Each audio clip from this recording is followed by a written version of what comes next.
Oh, goodness. Hi, hi, hi. Bintu Agne, how are you? The bliss-ness. Thank you so much for joining. Try to read these. John Carella, thank you so much. Bintu Agne, how are you, Maria? I'm good. Thank you for asking. Thank you for asking. That's really sweet of you. It's Wednesday. I just had a really great board meeting for the Women's Alzheimer's Movement, and excited to be here having this conversation. Today we're talking with Amanda Cloots. Look at this beautiful new book, Live Your Life. Ain't that the truth? I hope everybody on here who's joining in is living their life. It's a gift. This day is a gift. It's a present if you're in the present. So many people don't get that gift. So I hope all of us take a moment today to actually live our lives, focus on our present, and be grateful for the fact that we're here. I'm certainly grateful. Oh, Amanda says, I requested to join you. Well, there you go. You're early, but there you go. But you're early. But anyway, uh, I'm really grateful. Wow, very misery. Hi, Amanda. Hi! Am I early? Was I early? You're right on time. You're 1 minute in. Okay. You're probably so scheduled, right? When you have a Yes. new book comes out, you're like, you got to do all these interviews and you got to, so right away, congratulations. Here is Amanda's new book. Look at this, Live Your Life, My Story of Loving and Losing Nick Cordero. And it's written with your sister. It came out yesterday. How are we feeling, my friend? Oh my gosh, I feel it's hard. You've written this book, and the story is, obviously we know how it ends. Yeah. But also I'm insanely proud of Anna and I'm proud that we were able to do this, and I'm so grateful that we had the opportunity to do it. And I'm really happy that this story is written down, and it's the honest, true story. I mean, you'll read in the book things that if you think you know this story, you don't. And it's this is a lot of the our day to day and the honest portrayal of everything that was happening at that time. And then you also get this backstory of Nick and I, so that you learn Yeah. about the person that everybody was praying for and cheering for. So, yeah, it's been a whirlwind, Maria, but I'm okay. I'm doing good, holding up. I love that I started reading it, and because I did not know the backstory of how you met, but I'm just struck by something there that you said. You said that everybody knows how the story ends. And for me, the story isn't ending. You've kept this story going, and this story is living on in you on a day to day basis. It's living on in this book. Was that kind of the goal for you in a way to keep his memory, his life living on? Well, gosh, honestly, you just saying that, that just hit me in a way I've never thought of it before. So thank you for that. Yeah. A good friend told me the other day, he goes, how do you keep somebody alive? You continue to say their name. Yeah. And that hit me too, because again, in writing this story down, it was more so just, I want to write this story. I want to get it down so that Elvis has it one day. It was, I think, my initial first goal. And so that I would have it for the future, because as time goes on, you forget things. You're Yeah. like, what day was that? Oh yeah, that's right. He had that surgery on that day, and then that one doctor. And like, so I really just wanted to make sure that everything was written down so that I had it. And then you write something like this and you realize, no, this is closure for Nick, and no, this is so that Nick's name goes down in history, that no one ever stops saying his name. And then you think about what you just said, how this story just keeps going because Elvis and I are still alive, still living our lives, and we're going to continue to try to live our life in Nick's honor. So it's thank you for saying that, because that just shed a whole new light on things. Well, I think it's so interesting, right? Because this is the backstory of how you guys met, right? And then you learn about who you both are individually. And then you learn about this condensed period of time. And then there's so much that's happened after this time, right? And now you're reliving it in a way all over again. So is it hard to be out talking about this, talking about going back into that hospital room, going back for that final talk, bringing your sister in? Is it hard, or does it feel like I'm glad to be sharing this? It's definitely both. I think, there have been days where I've been a little bit drained and, emotionally set back from where I am today because you're forced to kind of relive everything. But then also, like you said, it's also in a weird way empowering and makes you, proud of how things, were handled and how hard we tried and how hard Nick fought and where we are today and how we have overcome something and how you can appreciate the people that you have in your life and the community of people I have in my life now from going through this.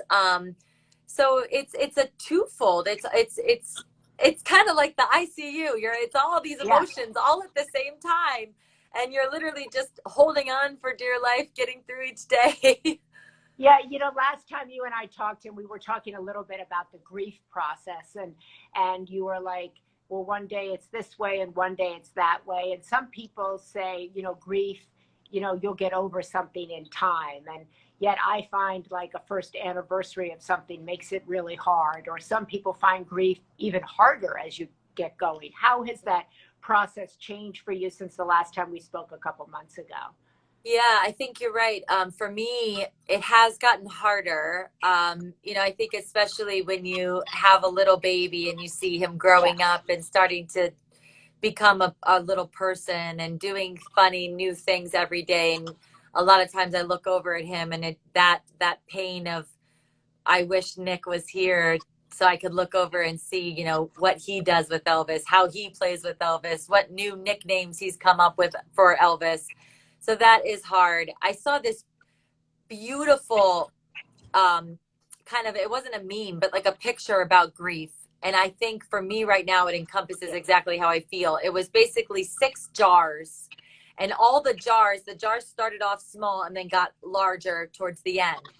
There inside the jar was a ball, and the ball was this huge ball, and it stayed the same size as the jars grew. And it said, "This is grief. Your grief size stays the same. My love, my pain of losing Nick will never get smaller. That stays always with me. It's that we learn to grow around it and learn to manage that size of grief within you." And so as the jars get bigger, it's basically showing how in time that grief stays the same size, but you just grow around the grief to become a different version of yourself.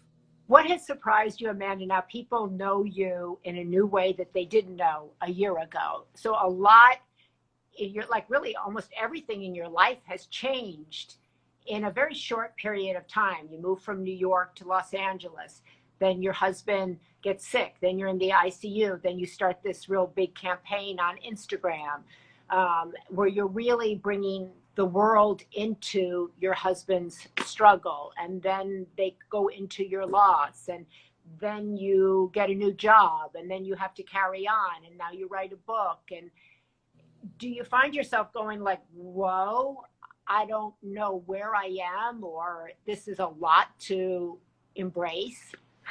Maria, the thing is that I think in reading this book, you'll learn that this is who I always have been. I am 39 years old. I swear to God, I think I've lived about 13 different lives. Yeah. When you move to New York City at 18 years old with hopes and dreams of becoming a Broadway star or a Radio City Rockette, your life is about constant change, constant resilience, constant ups and downs, never knowing where you're gonna land, not knowing who your roommates are, and going with the flow. And this was my life for 16 years. I was an airbrush artist one day, on Broadway the next day, teaching fitness classes that morning, auditioning in the afternoon, working at a restaurant at night. I mean, this is who I has always been. So in a way, I think to the outside world, it probably does look, boy, like Amanda must be like losing her mind. She's, you know, her whole life is upside down and changing all the time. That has always been my life. That is, I don't.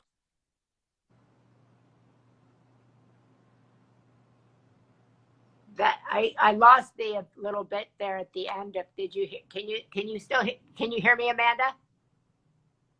I lost her sound there, but I thought that that was so amazing. What, can you hear me, Amanda?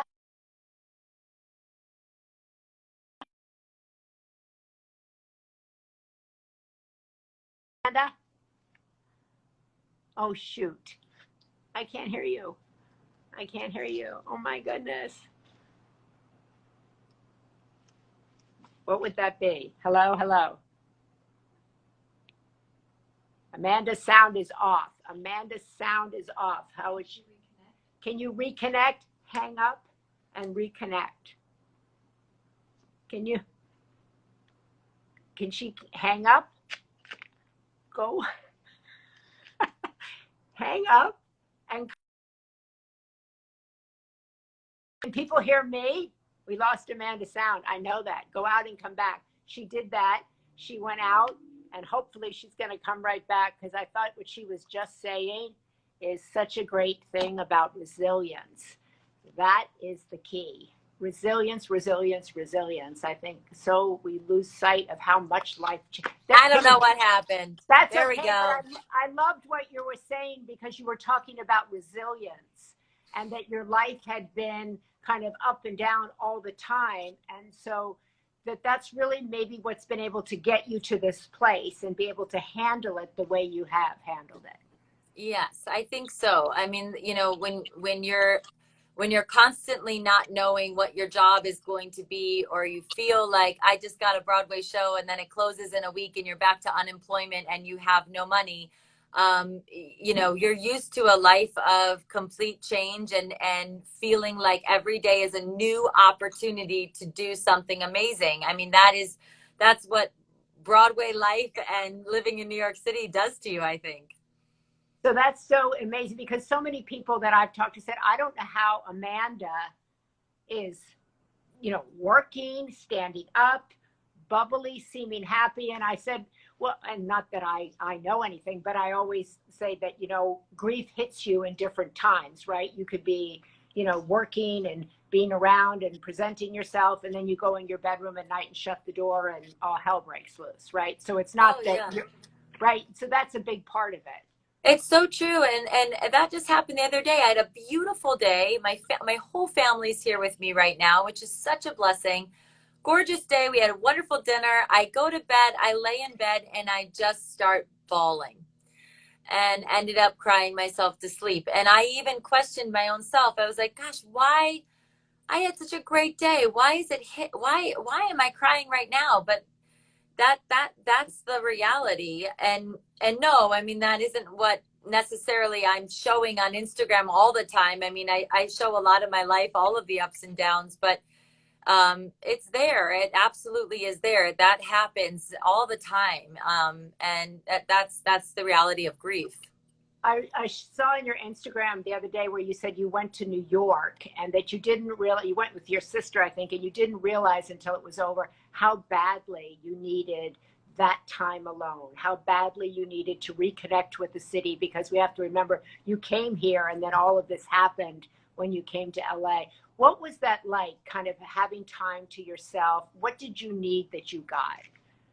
Oh my God, it was crazy. I sat down on that plane and it was, you know, it took off and I was in the middle of the air and I thought, "Oh my God, I am alone for the first time since before Elvis was born, but since the first time Nick has been gone, I am alone and I can do something for myself. I can be selfish for a minute."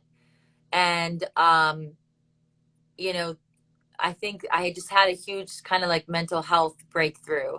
It's hard when you're a single parent. It's hard when you have five jobs. It's hard to, I'm a type A personality. I like to go, go, go. I like to stay moving. I like to work. So it's hard take time away, take time for yourself. And it was just it was a huge learning curve for me to be like, you know what, Amanda, this is a reality check. I have to do more of this, because I felt for the first time in a year, especially, that I had time just to kind of be selfish. And sometimes in life, you have to do that. You have to allow time for yourself to sit and be selfish and take time for yourself.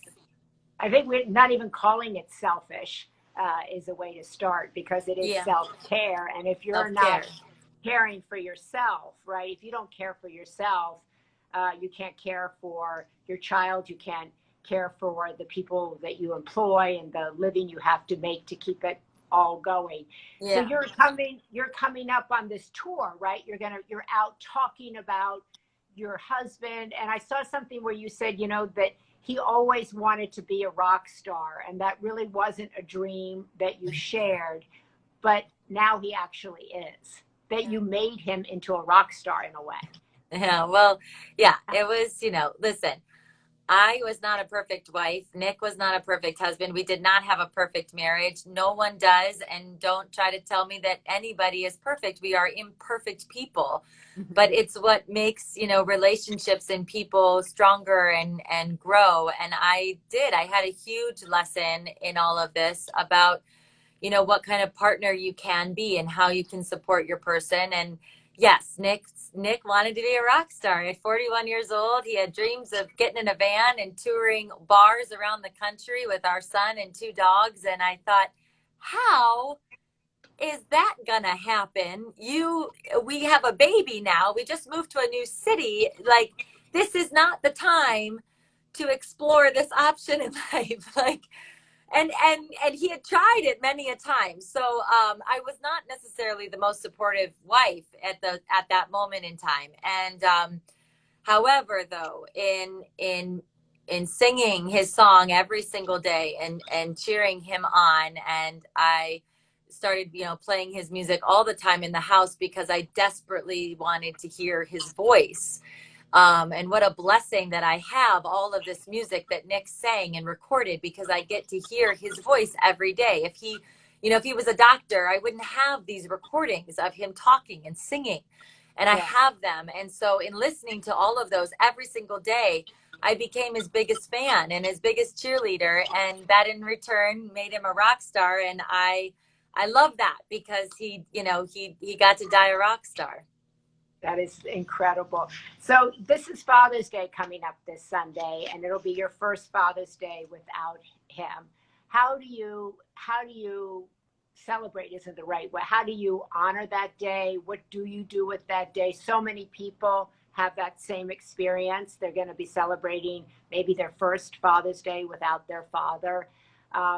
Any advice on that?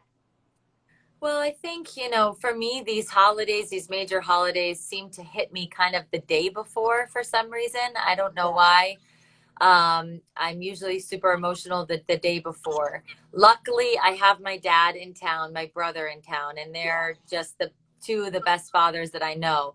So we're going to be together as a family, which means the world to me. Elvis, I think, has kind of really gotten close with my dad and brother, and they definitely have become fathers to him.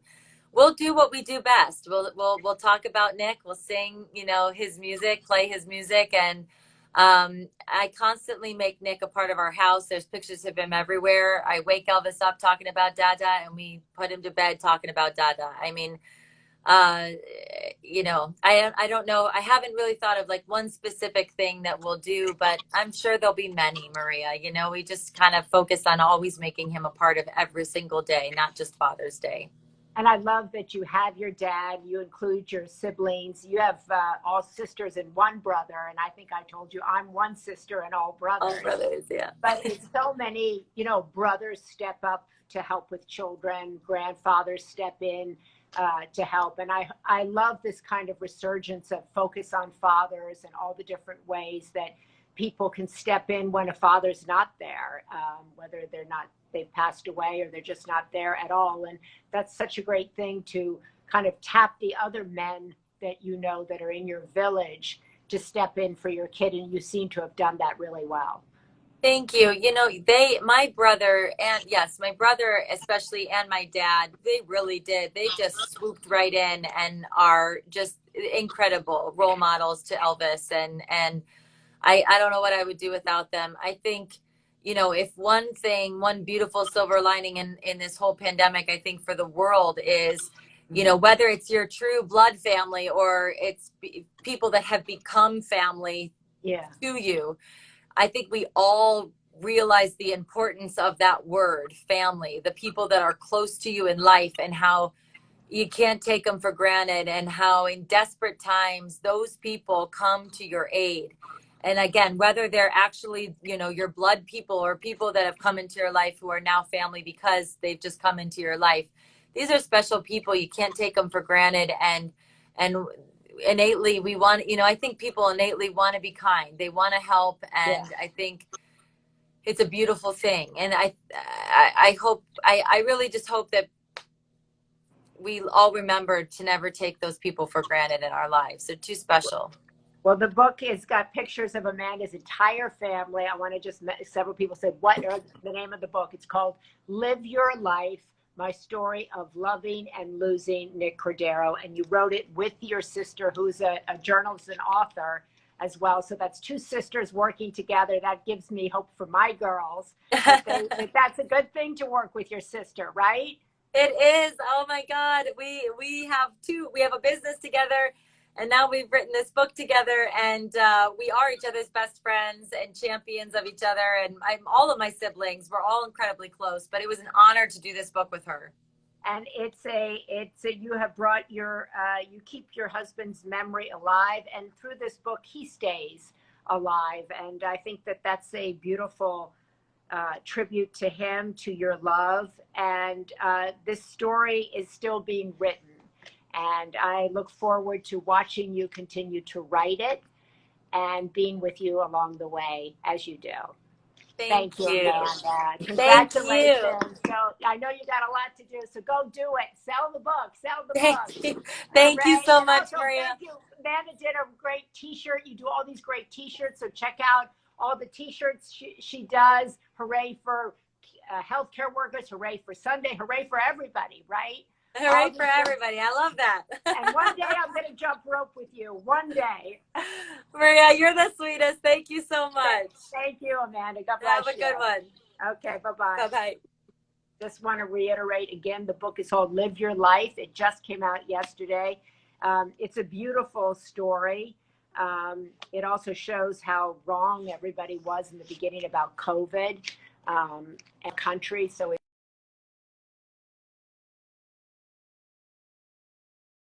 it's a really good reminder as I read through it. It took me back to those first few weeks of COVID before there was lockdown, during lockdown. And I think she did her family a great tribute. And so I hope this book will be a big bestseller. I think it will. And I want to thank all of you for joining us. And if you are celebrating Father's Day, remember there's a lot of men out there who can help out if you need help.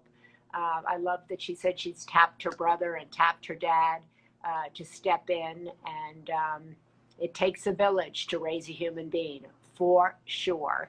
So remember that, and remember to treat each other kindly. Also, a lot of people having a first Father's Day, having lost someone to COVID, or having lost someone to another disease that maybe they had last year that they don't have this year. So, and tomorrow I'm going to be back here with Craig Melvin, my colleague. At what time is that at?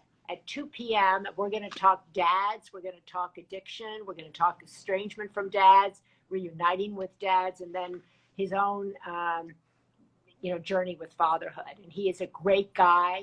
He's written his first book, and it's about his pup and about himself and about that journey. So if you've struggled with a parent with addiction, if you're estranged, he talks about not ever giving up on his dad and what he learned in the process and how it was difficult and how they have come back together again. So please join us tomorrow. And if you don't subscribe to the Sunday paper, I hope you do. You can find the link in my bio. It's the most inspiring, informative newsletter on the web, and it's free. and it's got a lot of incredible voices in it. So I hope you'll think about joining the Sunday Paper community, people all who are moving humanity forward and trying to make the world better. And thank you all so much for joining this great conversation with Amanda. And remember, resilience, learning how to go with the flow and believing in yourself is the key to everything life throws your way. And it throws a lot your way.